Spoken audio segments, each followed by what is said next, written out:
What's the most personal thing you're willing to share with us?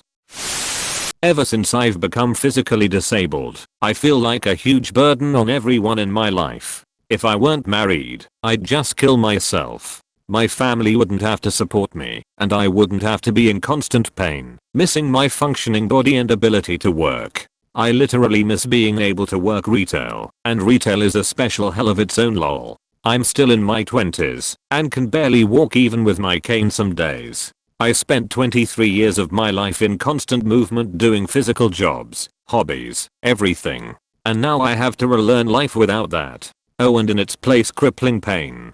Plus, you lose so many people. At first people are nice and even supportive, but then they see you aren't improving. You're a bummer to hang out with, and it's a pain to have to plan around stairs, and standing too long, and seating options. People talk to you in a weirdly condescending way, like you're a slightly dumb child everyone pities. I can't support myself and help my family like I used to. My old life is as gone as my shitty body. I hate my body so much sometimes it feels like an Iron Maiden around me. I just want one day without pain, but it won't happen. The only way to escape this pain would be to die, but then I'd be passing that pain to my spouse and family, and that's shitty too. So I'm stuck. I'm trying to find something in the ashes of my life to start anew, but it's so hard when I'm already physically weak and mentally.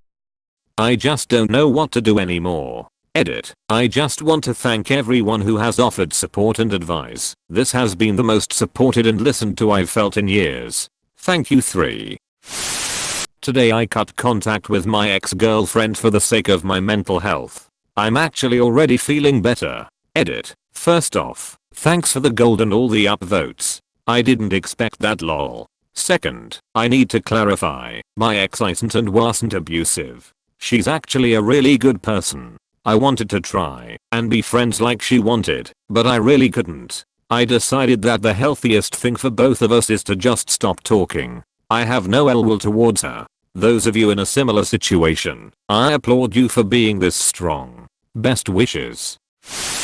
I found out my mom's cancer has spread to her bones today. I just want to make sure she's able to keep as much comfort and dignity as she can with the time she may have left. Edit. I really am overwhelmed by all the kind words everyone has sent me. There's been so much good advice. You've not only helped me feel better about my mom, you've also helped me feel encouraged that kindness still exists in the midst of all this darkness, and that there's a lot of us going through the same stuff. Hug the ones you love, and don't be afraid to be kind. This is small fish compared to a lot of you, but I recently started trying to teach myself piano. I'm terrible but getting better. I don't want to tell anyone, because I get major anxiety and can't perform. Haha yes sex jokes, when I'm put on the spot. That's awesome. I too started piano fairly recently. I got PTSD last year from seeing my father get murdered. I'm so sorry, that's heavy. Have you had therapy? Not yet. I live in land in South Africa which is very remote, so I can't. But I'm planning to in the future. I lost my job yesterday. Layoffs? No, I'm a worker with bad habits and ADHD that I never bothered to learn how to deal with. I basically insulted the whole company with my inexperience and my uncle who recommended me. There's a decent chance I may have multiple sclerosis. I've been having mild problems with balance, coordination, and hand tremors for 6 months or so. Won't know much more until I see my neurologist again. Edit. Hey everyone, this post got way more popular than I expected. Big thanks to everyone for the support and suggestions. Really appreciate it. Here's more info. Saw neurologist for first visit. I'll go back in 2 weeks. Among blood tests they did, ANA was negative. C-reactive protein was mildly elevated at 5.8 mg/L. B12 normal, vitamin D barely low, but I'm correcting that. Brain MRI report mentions no lesions, but I have substantial belief I found something the radiologist overlooked and plan to discuss it with my doctor at next visit. Understanding the anatomy right, I believe there to be a substantial dark lesion and nearby enhancement from contrast in my left cerebellum peduncle, near the brainstem. If anyone's curious, it's posted here. I don't believe that can be explained by normal anatomy, but I'm not a doctor. I do have visual symptoms.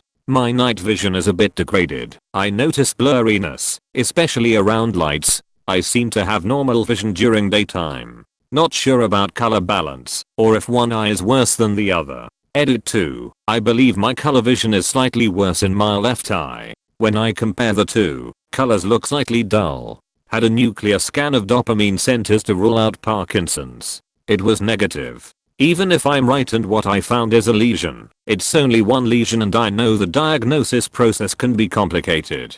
Neurologist is going to do CSF analysis and peripheral nerve studies as well. It may be a while before I get a formal diagnosis, if it is indeed manuscript. I'm afraid I'm gonna be stuck at my job for the rest of my life, because I don't know what else I'm good at. People ask why I'm single, and I tell them, because I'm too busy, or have no time, but the truth is, I don't know what a healthy relationship looks like. I always self-sabotage, and do something wrong, when I start seeing someone, and so it never really ends well all the time.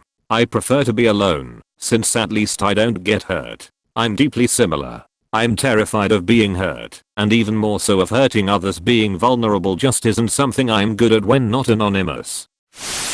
I'm 31 and still have 2 baby teeth. The tooth fairy is gonna be pissed. Please don't tell my boss.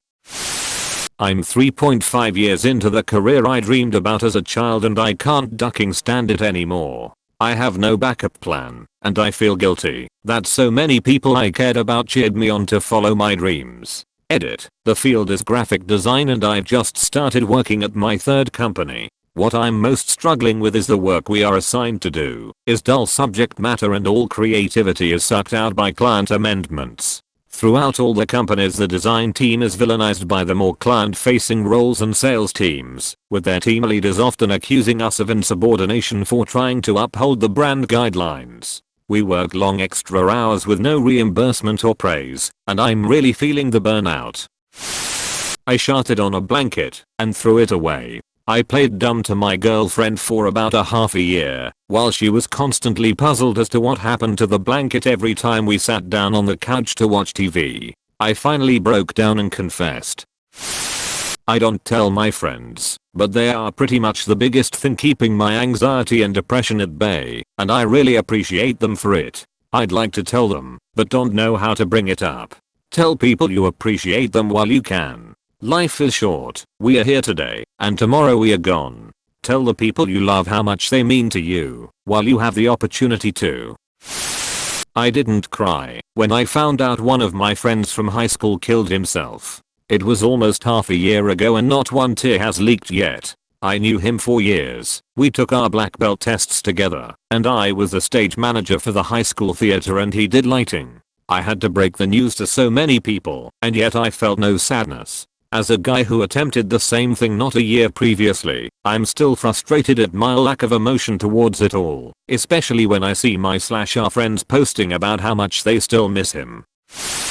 I was evicted from my childhood home when I was 15. My mom couldn't keep the place up by herself after my brother moved out. She didn't know what to tell me, so she didn't. She had me take a bag with me when we went to my stepdad's for a weekend over the summer. A weekend turned into 2 weeks, turned into a month, and turned into the entire summer. Finally she told me what had happened, and because she didn't know how to tell me, she chose not to. I lost everything, and slept on stepdad's living room sofa for 2.5 years. It's one thing to have lost my material belongings that can be replaced like my computer, video game consoles and such, but I lost irreplaceable things like the memory box I started when I was 7, my childhood photos and all the dolls my dad had given me throughout the years. My dad has been gone 5 years now, and those dolls are something I wish if nothing else, I could have saved. Edit. Thank you everyone for sharing and such. Yes, my mom did move with me to my stepdad's. She left all our things behind, so she wouldn't draw suspicion I guess.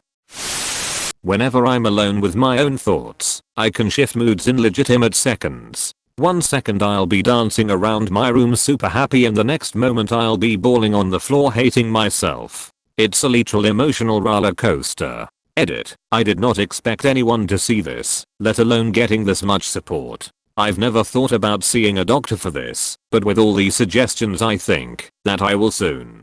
Thank you everyone.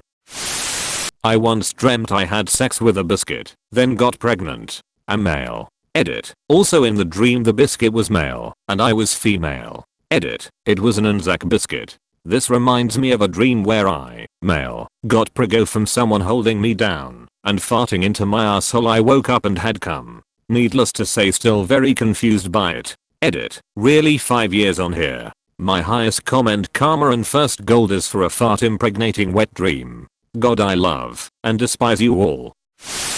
I both long for and am afraid of intimacy. I prefer to be alone, yet always feel lonely. I'm always lonely, yet there is no person that I have met who I'd be comfortable being intimate around. I don't know if it's me or if I just haven't met a good person for me yet.